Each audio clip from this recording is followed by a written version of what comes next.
Assalamualaikum warahmatullahi wabarakatuh. Perkenalkan, nama saya Yuniar, NIM 18507023, mata kuliah Panerogamae, jurusan Pendidikan Biologi dari Universitas Negeri Manado. Baik, kali ini saya akan menjelaskan mengenai identifikasi tumbuhan. Identifikasi berasal dari kata identik yang artinya sama atau serupa dengan, dan untuk ini dapat terlepas dari nama Latin. Identifikasi tumbuhan adalah menentukan nama yang benar dan tempatnya yang tepat dalam klasifikasi. Identifikasi merupakan kegiatan dasar dalam taksonomi. Identifikasi mencakup dua kegiatan, yaitu klasifikasi dan tata nama. Jadi, identifikasi adalah menentukan persamaan dan perbedaan antara dua makhluk hidup, kemudian menentukan apakah keduanya sama atau tidak, baru kemudian memberi nama. Melakukan identifikasi tumbuhan berarti mengungkapkan atau menetapkan identitas suatu tumbuhan yang dalam hal ini tidak lain daripada menentukan namanya yang benar dan tempatnya yang tepat dalam sistem klasifikasi. Orang yang mengidentifikasikan suatu tumbuhan selalu menghadapi dua kemungkinan. Yang pertama, jika tumbuhan yang akan diidentifikasikan itu belum dikenal oleh dunia ilmu pengetahuan, jadi belum ada nama ilmiahnya, juga belum ditentukan tumbuhan itu berturut-turut dimasukkan ke dalam kategori yang sama. Yang kedua, jika tumbuhan yang akan diidentifikasikan itu sudah dikenal oleh dunia ilmu pengetahuan, sudah ditentukan nama dan tempatnya yang tepat dalam sistem klasifikasi. Jika kita mengadakan koleksi tumbuhan, kemungkinan setelah mengadakan penelusuran pustaka yang ada di dunia ini atau pengecekan terhadap pustaka-pustaka atau koleksi herbarium di lembaga herbarium internasional di seluruh dunia, diketahui bahwa tumbuhan tersebut belum diidentifikasi atau diberi nama, maka tugas kita adalah memberikan nama tumbuhan dan menempatkannya dalam klasifikasi tumbuhan. Untuk memberi nama baru harus mengikuti aturan yang ada dalam Kode Internasional Tata Nama Tumbuhan atau KITT dan hendaknya mengikuti rekomendasinya.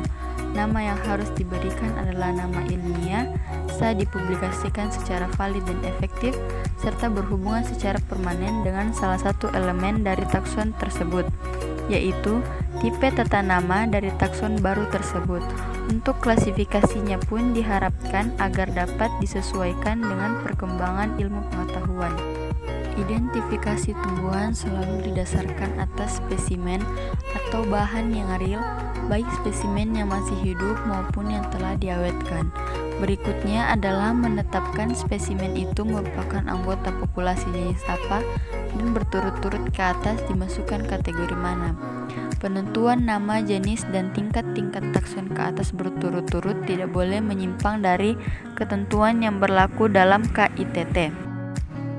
Selanjutnya, sarana identifikasi.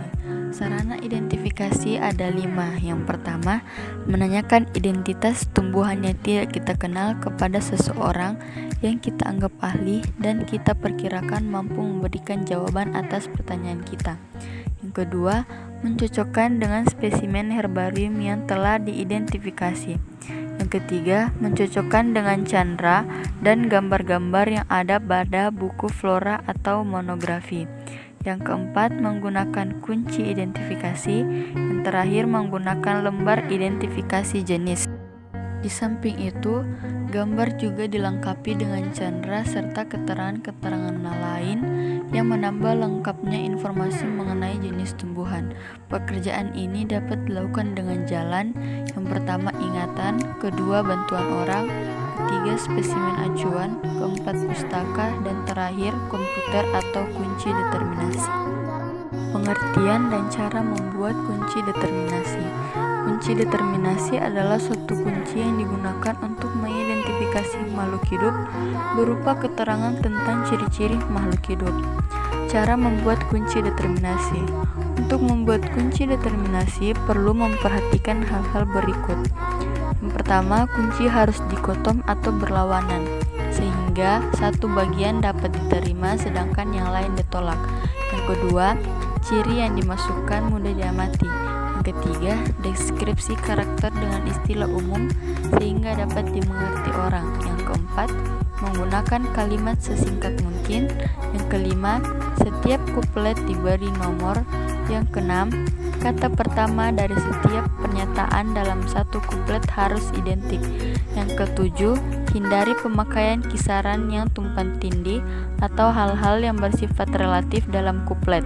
Contohnya panjang daun 4-8 cm, daun besar atau kecil.